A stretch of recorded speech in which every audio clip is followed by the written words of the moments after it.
What's up, everybody? Bama Tony 73 back. Okay, we got a lot to talk about today. Let's start with luxury vehicles that are offered to us today for good prices, like your Audis, your Mercedes Benz, and your BMWs. People's like, oh, wow, that's a badass ride. Well, they are. But they do come with a very, very high price as far as maintenance.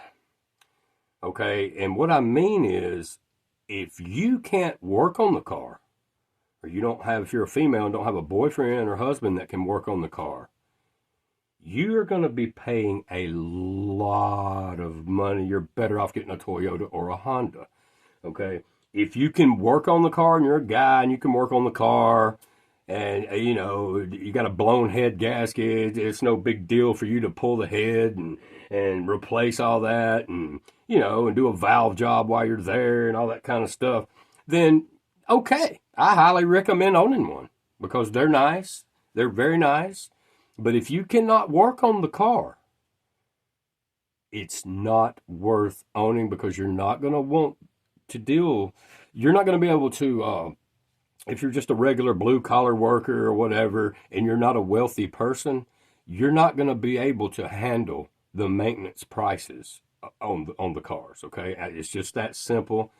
I'm not trying to be mean to anyone. I'm just trying to tell you, you are not going to be able to afford it with a $500 or $600 a week paycheck. Okay, it's not happening unless you just have thousands in the bank or something. That's a different story. But I'm just saying, if you're, most people are only making it, they're a month out from being homeless. Okay, you don't need to own a car like this. If you cannot work on it yourself, it's going to cost you way too much money. Way too much money. Just for instance, I could do it myself, but I just wanted to call BMW and check and see how much it would cost them for a radiator replacement.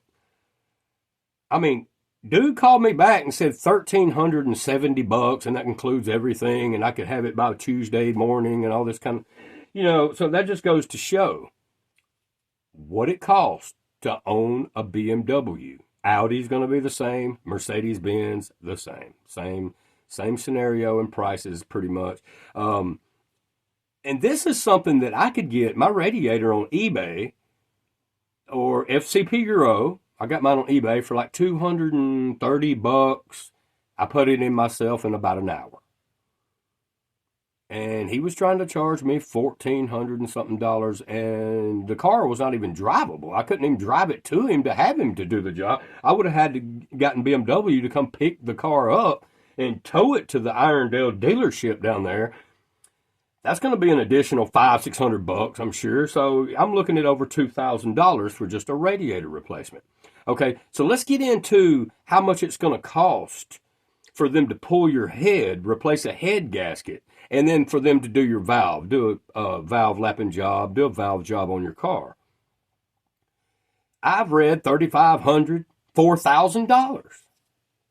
That's a lot of money for someone just to come up with. If you have a blown head gasket, that means you don't need to be driving the vehicle anymore, okay? I did because I wasn't aware at first that it was a head gasket until it was really too late. But I kind of started knowing then there towards the end because it was blowing white smoke out, and it was pretty much giving me all the, the things that you look for with a blown head gasket, and then also my oil was like a chocolate milk color. That's a telltale sign right there that you have a blown head gasket. It was blowing excessive white smoke out. And this is not just sitting at a red light and taking off and blowing white smoke. Okay, that means you've got valve issues there. You've got valve stem seals that need replaced probably. And I'm going to do that on this car since I've got the head off. I'm going to go ahead and do that. I've got my valve grinding compound here that you'll need. You'll need that. And, and you can do it yourself. And I recommend that you just use these tools right here, these little suction cups right here, to, you spit on it, put it on your valve, you turn it, and you just keep going back and forth with it. Pull it up, put it back down, reset the compound, keep going until you got a nice, pretty matte finish on there. And I'd recommend doing that over the the drill method, because if you don't know what you're doing with the drill method, you could really mess up your valves. You don't want to do that. Okay, so I highly recommend these cars if you can work on them yourself. If you can't, if I had it to do over again, would I do this? No, I wouldn't. I would not.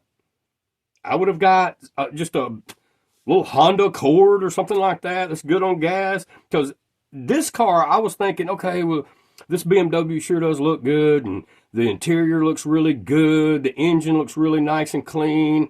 It does have a light for a thermostat showing here on the check engine light. Okay, well, that's no big deal. I can change the thermostats, what I'm thinking, right? Well, by the time I get to the house, this car goes into limp mode. Okay, and it's like you can proceed on at this speed. So it had me down to like, I don't know, 10 miles per hour or something like that.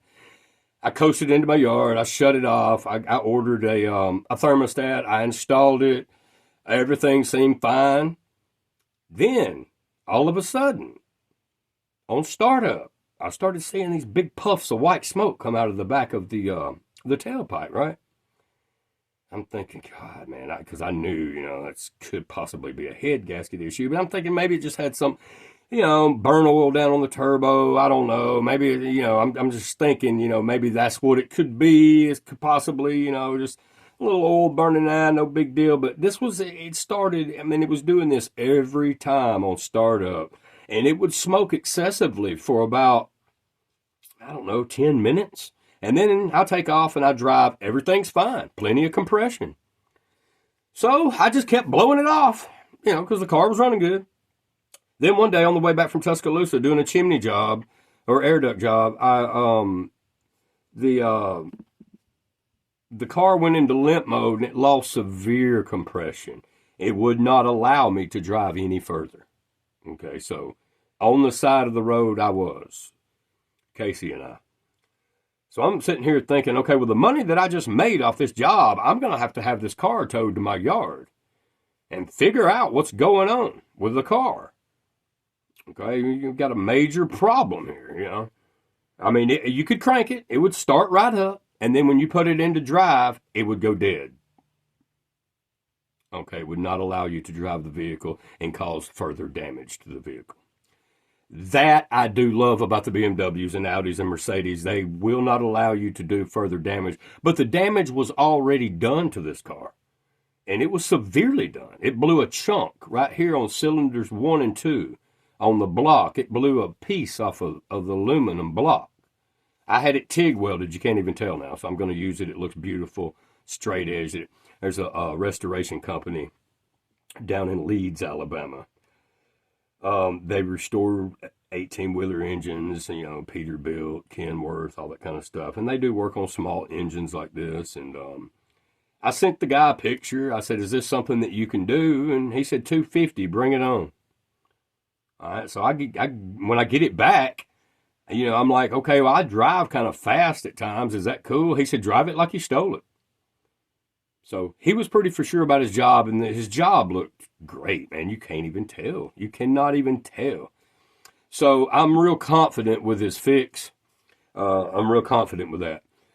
But now, as far as luxury vehicles, let's just go ahead. I'm just going to tell you one last time. Do not buy one of these. If you're out here and you have, let's say $15,000 or $20,000 to spend on a car, and you see this nice fancy BMW, and you see, or this Mercedes-Benz, or this Audi, and you're like, wow, man, the interior looks really good here. This looks like a really nice car, and I took it around the block, took it a couple of miles down the road, everything's good to go.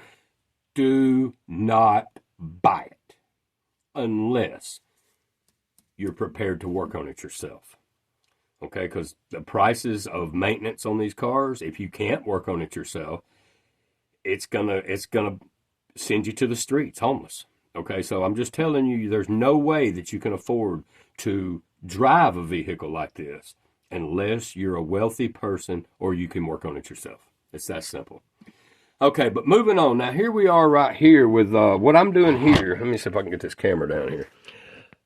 Here are the specs as far as my ring gaps Okay, the first ring obviously is 0.15 millimeter to anywhere to 0.30 mil. Second ring, 0.30 millimeters to 0.50 millimeters. Third ring, which is 3, they need to call that the third rings or something. Make it plural because there are 3. But it works as a team. All these work as a team together. And I'll tell you what kind of rings I bought in just a second. There was a long drawn out process on the piston rings on what I was going to get that I felt comfortable using in a car like this. Okay. Now as far as valve lapping though, hey man, they're not bad at all. And I'm going to be able to use this stuff with this suction cup little thing here. And you have to have a spring compressor like that sitting over there.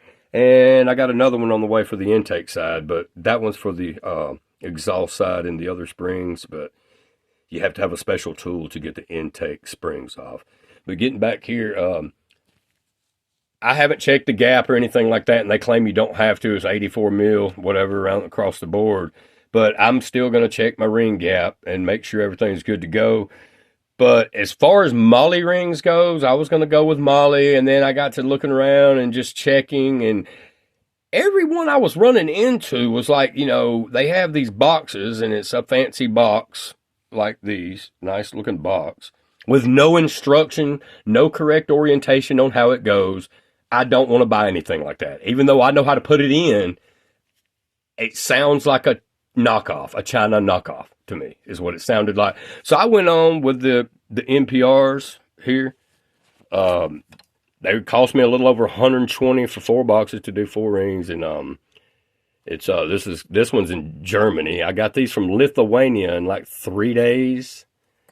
Yeah, some Lithuania. I got these in like 3 days from Lithuania, standard shipping. And I've waited longer on stuff that I've ordered recently from Texas and California than this guy shipped this to me from Lithuania. But as you see right here, 84 mil standard. Okay, so, and it does provide, this is 1 cylinder for 1 cylinder. It's what you're looking at right here. So ring number 1's usually the shiny stainless steel looking ring. Can't really tell. The black one is usually ring 2, and then you have your ring 3, which you can put these in any order, just as long as the spring corrugated looking one is in the center of them. And you do have to clock your rings. If you don't know how to do that, you can research it. There's plenty of videos out there on ring clocking. But if you look, let me see if I can zoom in. Oh yeah, there we go. All right, you see that N? Ring 2, N, it's a white N. Got a black N there. Okay, all inscriptions go upward. They go up when you put them into the piston. So as you see, it does show you, there's how it goes.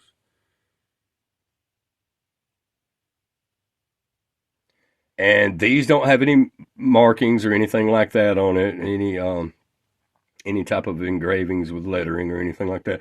But these do. So it's crucial that these go up as it shows. But now, my valves here, if I can get back here and try to get this out. There we go. As you see, look, it's not real bad. I mean, there's not a lot of carbon on these valves at all, which was really, really surprising. Being a direct injected engine, I was like, this is going to be just like packed out with carbon, but it wasn't, and I was really happy for that. But you need to, when you do this, anybody can do it. Don't take your car to BMW if you're a guy. And, if you're a guy and you've got your extremities working pretty well and your mind's pretty sharp, you can handle this. It's not that hard. It's really not that hard. This is the first time I've taken valves out all by myself. I've worked on a couple of other engines before, but never by myself solo on something like as complicated as a BMW or nothing. Because you say BMW, Mercedes, and Audi, and people are like, oh my God, I'm not working on that shit. And, the hardest thing that I see about it is the wire harnesses to put back in and the turbo. And that's it. if you're putting it in, if you don't have a crane. Okay, I don't have a crane. I've got a buddy of mine that's got a crane, claims he'll bring it up here when I'm ready. Okay, so we'll see. We'll see. But I don't want to put all this together and then him not make it. Because I can put it in with a block first. Because me and another guy can walk out here with my block and put it in and mount it to the bell housing and the motor mounts. And then I can go ahead and start assembling parts and put the cylinder head, turbo on, all that, and going up with it. Like basically the way I took it apart. But yeah, you can do it. Don't think you can't.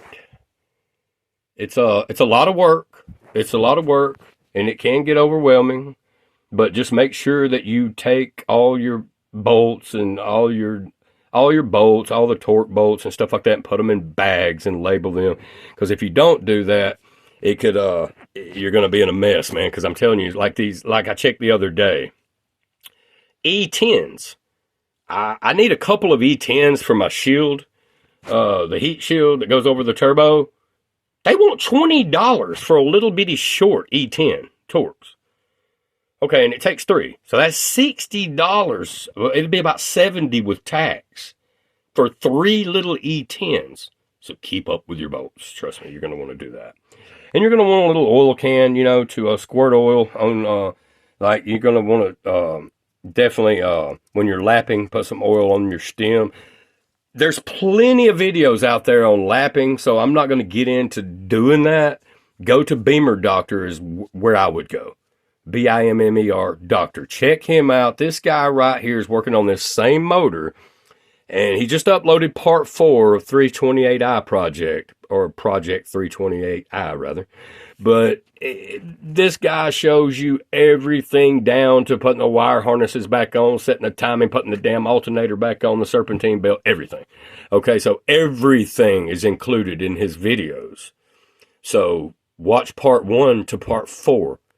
And you will know how to do this engine, and you will know exactly what needs to be done, because he doesn't leave anything out. He even weighs his pistons and everything. Man, this guy is thorough as it comes, okay? So check him out, the Beamer Doctor. It's not the Beamer Doctor, it's just Beamer Doctor, but check him out, man. He is he definitely knows what's up. And he's taught me a lot from me watching his videos multiple times. I've watched each of his videos 3 or 4 times each. So I've got all the knowledge that I need now to proceed further with this. So that's all. That's all for today. As far as the piston rings, like I said, these are from Germany. They're pretty good. They would cost me a little over $127 for all 4 boxes. You don't want to get any type of China stuff. This is an OE, or this is an OE manufacturer for Audi, BMW, and Mercedes-Benz for many years now. So there you see that. Globally reliable. Okay, there you go. That says it all. Now, they are good rings. I've heard a lot of good things about them. I haven't seen any bad reviews or anything like that. And it does come with the correct orientation on their rings with inscriptions and stuff like that. Unlike these, the guy in Lithuania on eBay, he told me, he said, if it's being sent from China, it's made in China, and the boxes are counterfeited, and they're not Moly rings. Okay, so I'm not buying BMW Moly rings. They're just, wow, they're way out there in price. All right, so I'm not going to do that when these will just do just fine, and they are an OE manufacturer. So I would recommend not to use anything that isn't an OE manufacturer, though. Okay, and that goes for head gaskets, too. Like that head gasket over there. It only cost me, this is the genuine BMW head gasket. That's the genuine BMW head gasket. It was about $125. And you can get the L-ring one for about $75, I think. But don't go with the China $25 head gaskets like I was going to do. Okay? So don't do that. Do not do that. All right, well, that's it for now. And, y'all have a good one, man. Next time you see me come out with a video, these will be in on my exhaust side, and these will be out. I will lap them on the intake side, put them back in as well, and we'll be good to go. We can start going ahead and putting this the thing back into the car. Y'all have a good one.